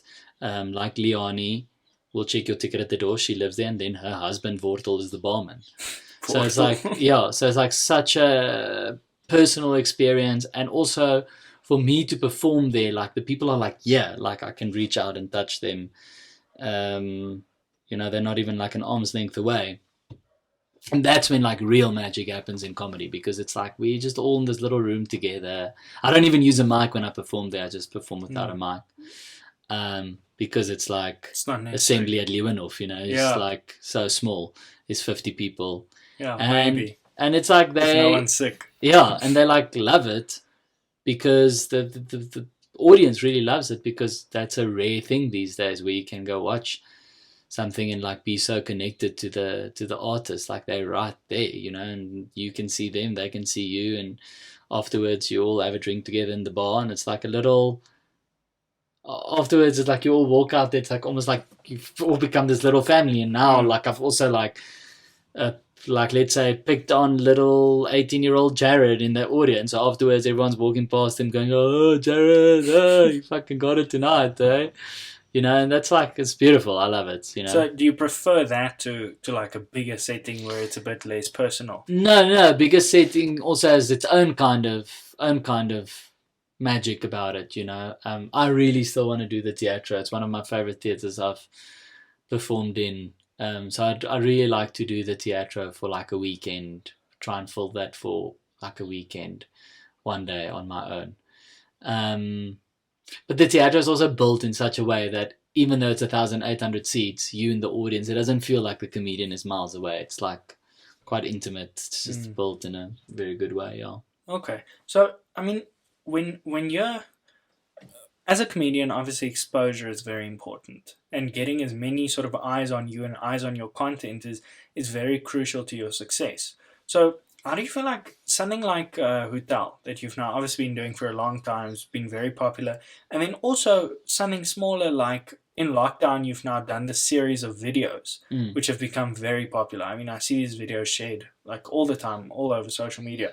Is this are these can you see these things helping your presence become a bit bigger and a bit more established over time? Yeah, of course. Like, I mean, in America, that's so huge. You know, I've you know, not worked there yet, but I think for the comedians there, the biggest sort of goal that you have, your initial goal when you start comedy, is they always say, like, get on TV, because it's just the fastest way for a big amount of people to see you. You know, if you do clubs every night, I mean, how many people live in America? It's like 500 million? 300 million, 350 million. 350 million. Okay, I wasn't that full. But anyway, you know, and you're performing for like 50 people a night, you're never going to build up to a point where you're doing massive theaters on Broadway. You need to get on TV. You need to get big exposure quickly, you know. Now social media is a great way to do it, because it's like you can make a video that gets shared so wide that you suddenly, like, 1 million people now know who you are. Whereas before social media, TV was just that thing. Like, you can have one, you know, you can be cast in one TV show that can suddenly make you a household name in your country or in the world, you know. But I think especially the real gems from that are where shows that initially start with small budgets, casting like people who are still very much trying to make it, those types of shows suddenly like skyrocket in popularity and do extremely well. That's where you really get these gems of people who suddenly, I mean, that's where that whole like overnight success thing, that's where you see it. Something like The Office, that John Krasinski, if I'm not mistaken, before The Office had you know, too much exposure. Now The Office comes on. It's a sort of smaller. Which one is he? In the American one or the American one? Yeah. Which one does he play? He plays Jim. Have you not seen The Office? No, I have. I just didn't know John Krasinski. Yeah, I didn't know the name. He's now in Jack Ryan. Yes. I think Amazon or. Okay, so you didn't really like. I didn't really know his story. Yeah, he didn't have. I mean, if I'm not mistaken, he didn't have much. Much on his CV before. Yeah, The Office. It actually takes very little to make you suddenly world famous. Yeah, like, you just got to roll in this. You got to get there. That's also. I'm not on TikTok, but this is one of the big things you're seeing with TikTok. Is someone just makes a video like there's some random guy out of his room in like Huntsville, Alabama, just makes this random video. The reason why I said Huntsville, Alabama, right, by the way, is because there is a frequent Ground Floor podcast listener from Huntsville, Alabama. Wow. So yes, if you are listening, thank you for your support. So anyway, it's a random person out of his bedroom, like this whole sea shanty thing that's been very popular nowadays. It's been so popular on TikTok that it's leaking into other social media that I am on. So now suddenly you see people, this one random guy who just sings a sea shanty to a beat.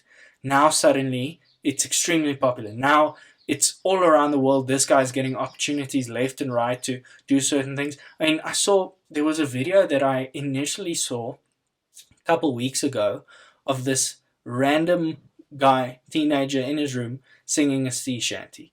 Then a couple of weeks later, or a couple of days later, I see it's become like a full community project with like hundreds of people all singing the song with this guy in the middle. This guy is the centerpiece.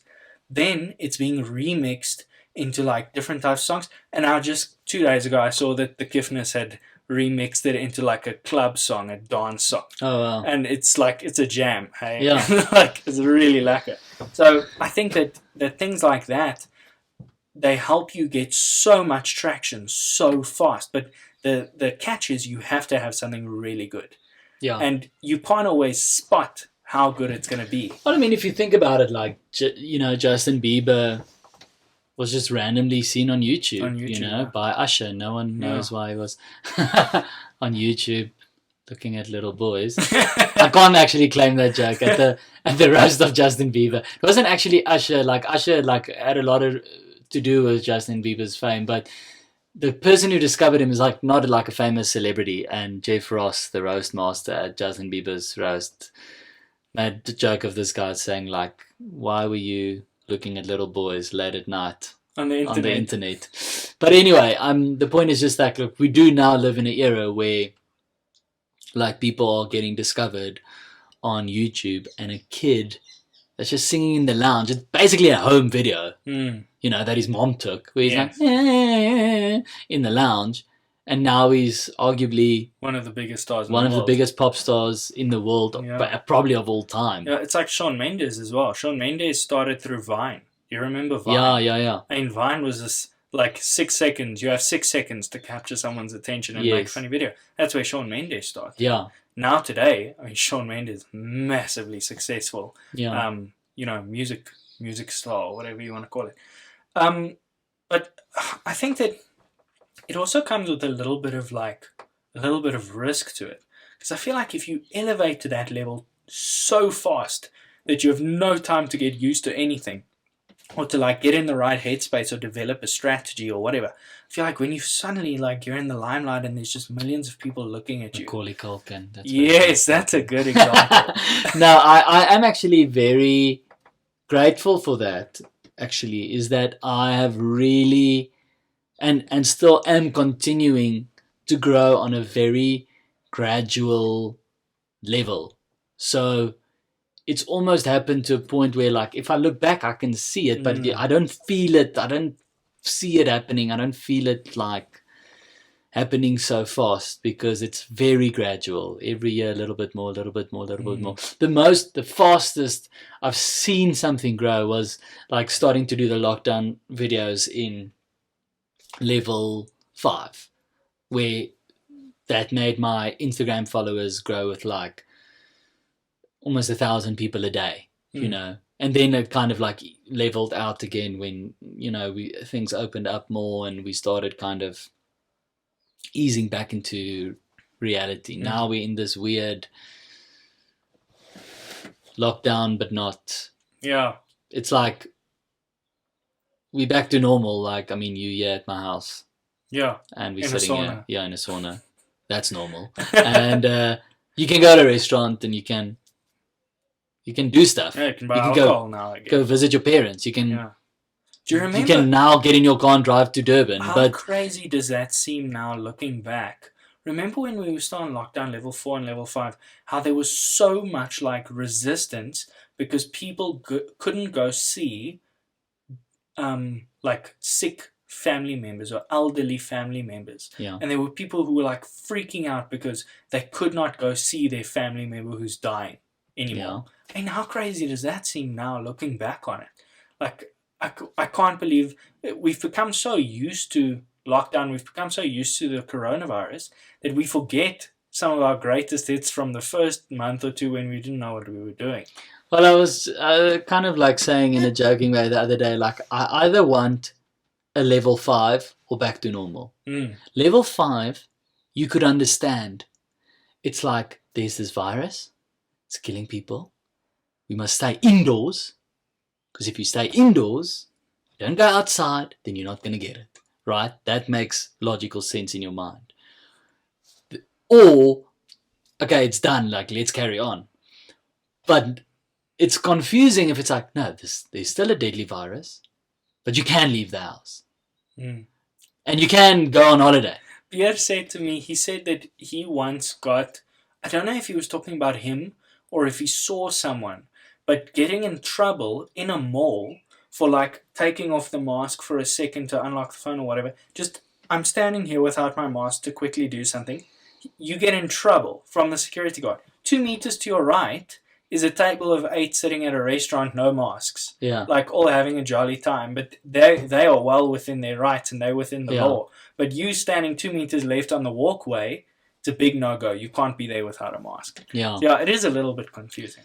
So now we're in this weird like limbo. It's like the virus is still there, but everyone's actually just like doing their thing. You know, it's like really become normal now. It's like you're just living with this thing. Yeah.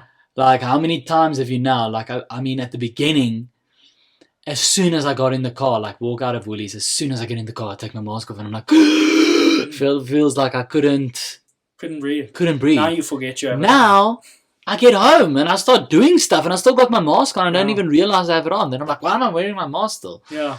Anyway. My girlfriend as well laughs at me sometimes when I go, I'm at home. I walk to, because my mask is like, I have this little stand in my car that my phone's magnetic, so I just click my phone on. Yeah. So I hang my mask on that little holder. And it's perfect because I always have it and I always know where it is. I'll get in the car ready to drive to Pretoria. Quickly, okay, pop on my mask. And I'm 10 minutes into my drive. And then I'm like, I'm in my own car. Why am I pop the mask off, put it back on the thing? And then it's so normal. It's like you said, you get home, you go make yourself something to drink, you're about to start drinking and you think, I better take this mask off. Why do I still have this thing on my face? I've been home for 20 minutes. Yeah. No, it's weird. It is weird. It's weird. But, I mean, to get back to what we were talking about now about, growing as a comedian or as a personality, I think that in your industry particularly, I think it's somewhat similar to how YouTubers grow, for example. I feel like there's a gradual growth, and it moves up and up and up, and then there's that one video, or there's that one set that goes viral, and then it just rockets you up, and suddenly the next day you have 10 times as many followers as you had the previous day. And the example I'm thinking of is Jim Jeffries. I mean, Jim Jeffries is this Australian comedian. He's one of my favorite comedians, and he became so popular because of a bit he did in Australia about gun control. And that just happened to be at the perfect time when gun control was all the rage in the US. So this one video of Jim Jeffries talking about gun control for like 8 minutes went super viral in the US. Everyone sharing it, everyone having an opinion. Before he knew it, he's selling out like massive concert halls in the US as a comedian. You know? So I feel like especially Facebook is a big one for that, because in Facebook it's very easy to share things like that, and in Twitter as well, where you as Schalk Bezuidenhout, you have this 5-minute or 10-minute set where you're talking about something, something stupid. Like, let's say, for example, you make a joke about the vaccine, and you're talking about the vaccine, but this is a week before the vaccine comes out or is available. Then the next week, the vaccine becomes available. Suddenly, everyone's Googling vaccine. And what's the first thing that pops up is Schalk's video. So, then suddenly you get rocketed because now everyone knows who you are overnight. But it must be. Do you try to? I almost want to use a term like trained guess or whatever. Do you try to foresee what people will be talking about by the time you give your show? No, my show can normally, the stuff I talk about, like there's often one or two things that like kind of goes with the news, but my shows are often like just personal stories and stuff like that, so it can kind of live anywhere in time. Obviously with every show there's like now with Feeling Good, when it does happen, I've recorded the show, I'll listen back to it and I'll go, okay, that's not aged well, or it's like that's not relevant anymore, and you just cut that. Mm. But most of the material is Tons. just stories from my childhood or whatever. But yeah, actually, I don't try and think about this stuff too much because like growing as an artist and the idea of like fame and whatever. Because a friend of mine, Brad, he was my role model, even though I started stand up before him. Just as a person, like I thought he was one of the funniest people as well. He doesn't do stand up anymore, but I thought he was one of the funniest comedians I've ever seen. Maybe just because I loved him so much. Well, we're still friends today. He sounds now like he's passed away, but the way I'm talking about him. But like, yeah, like I would always just, because he was like older than me, and anytime he spoke, I was just like, listen. I just felt like there was always wisdom coming out of his mouth. This is like when we both like super pissed, we just go for beers. We were like those friends who go. He had a day job, and then we were like, let's meet after you're done with your work, at like 5, and then we'd leave the bar at like 2 a.m. But anyway, he once said to me, the only way to be successful is to hate yourself in everything you do. Which obviously is like a big extreme, and I don't work like that. But I like the sentiment of it, is that you should never relax and be like totally complacent. Well, not complacent, like, what is the vrede? Satisfied. You should never just be satisfied. Okay. Yeah. This was a great show. I think that's a really good point.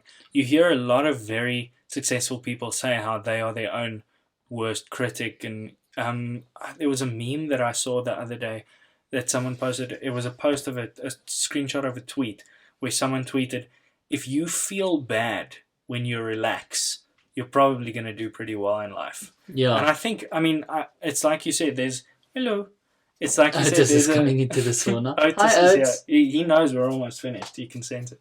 So I think that it's definitely true that, don't hate yourself. That's a problem. I was about to add, like, obviously not. So Brad's thing is very, I want to repeat that the only way to be successful is to hate yourself and everything you do. Obviously not to a point where it's like unhealthy, but the sentiment of it is just like, don't just always want to be better, and don't like love yourself so much that you're just like, yeah, I'm fucking awesome. Because then what's making you want to be better? Because you already think you're awesome. There should always be a little part of yourself that goes like, that sucked. Even if it didn't. Because that's the thing that makes you want to improve. Yeah. Yeah. I get it. It's like you were saying earlier of how every show you want to sell a few more tickets or do a few more nights than you did the previous time. Yeah. It's good, I think. Yeah. And it has nothing to do with, actually doesn't have anything to do with money. It's just about growing I remember Louis C.K., I know people now like cock in their brook when they hear Louis C.K. because they're like, what's he going to say? But he had this thing as a comedian that he always does, where when he works on a new show, he'll take his previous show, and like obviously your closing bit is often your big closer, your funniest joke of the show, or at least one of the funniest of the show, because you have to end on a big high. So when he starts working on a new show, he'll go do sets, and he will take his closer from his previous show and open with it, so that he always has to use that as the lowest basis. Yes, like has to build from the best that he's done. That's really clever. And I always thought that was so cool. It's a very scary way to go about it. But yeah. Okay. So, all right, we're coming up on like the last minute and a half. Tell the people who are listening, let them know what it is. What are you working on, and where can they find you? Find me on Facebook and Instagram. I'm not very active on TikTok. Don't go to find me there. Unless you want to see 2 videos of me dancing. Yeah, basically, I'm going with the flow at the moment. Like I'm very keen and ready to launch Feeling Good, and it's a show that I'm very proud of. And I think especially the people who only got to know me in, I'm almost seeing it as my debut show in a sense, because I know that so many people only now who saw me for the first time during lockdown through my videos. Feeling Good's going to be the first time that they actually come to one of my shows. So in a big way, I actually see it as my intro show to a lot of people. And that doesn't scare me because I'm very proud of the show, and I think it's my funniest show that I've done, that I've written. And it's also the show that I'm the proudest of. Like, I think the material is good. Yeah. Okay. So I'm very keen to launch Feeling Good, but I'm not like in a rush. Let's see what happens, and I'd rather let everyone come to a show and feel safe and not get sick than rush into anything. And other than that, I've got a few jobs here and there lined up, and it's like I'm really from the beginning of lockdown, I've been very fortunate. I've been working pretty much straight through, and I'm still working, even though this year's off to a slow start and the things have calmed down a bit, they still work. So yeah, I really can't complain. I mean, there were actors and comedians and musicians, all artists, who cocked off and are still cocking off because of Corona. So even if I had one job, I still wouldn't complain, So yeah. All right. And obviously, I'm getting paid a lot of money for this podcast. Yes. JC. I'll slide you the check. It's I left it in the car. No, I just need to go find somewhere that still takes checks. I needed a trailer, yeah, because I brought cash. Oh, okay, no, perfect, yeah. You think your paycheck's going to fit in the car. No, cash is king. So. Cash is king. Cash is king, Papa. All right, fantastic. Well, thank you so much for doing this. Can I say one more thing? Before lockdown, like whenever I got paid in cash at a gig, it was like so cool, and I always like use that at the shops, like especially at like Woolies, and I always just felt like I was just scoring so much because I was like, I'm using every cent of this cash. I'm not, it's like I really got paid like 500 Rand and I'm spending 500 Rand. It's not like when 500 Rand comes into your bank account, because then after tax and whatever, was the best feeling. So thank you for paying me in cash. Of course, no JC. problem. I'll pay you in cloud because obviously, my social media is so much more impressive than What are we talking here when you say this podcast does well? What is your listenership? Give me stats. Give me numbers. It's small. Remember this episode? 13 now. Okay. Yeah, so my biggest episodes so far have been episodes where I'm talking to people from the University of Pretoria because my entire fan base is from the University of Pretoria. So how many people then listen? Shit. What's your most? The best that I've done was David Maboe, who was the SRC president of Tech last year. He was episode 11 now. And all in all... Why are you stalling so much? Give me a fucking number. It's like 3,500 or so. 3,500. Yeah, okay, there we go. Okay. So between the YouTube videos and Spotify, Apple Podcasts, about 3,500. Okay, thank you. That's what I wanted to know. Pretty proud of that. Oh no, that's good. That's good. I was asking, but I thought you were gonna say like 7. 30. 30. Not even Leeuwenhof. Not even Leeuwenhof. I don't know if anyone from Leeuwenhof listens to this podcast. You're out there, Leeuwenhof. Represent. It's always a bit jealous of you guys. You're like such a small school, and yes, the Bezuidenhout name runs through Leeuwenhof. Like I said, my uncle was the principal there of the primary school, so yeah, strong connection. Thanks, JC. Thanks for having me. Of course, thanks for doing the show, and thank you everyone for listening. Bye. Cheers.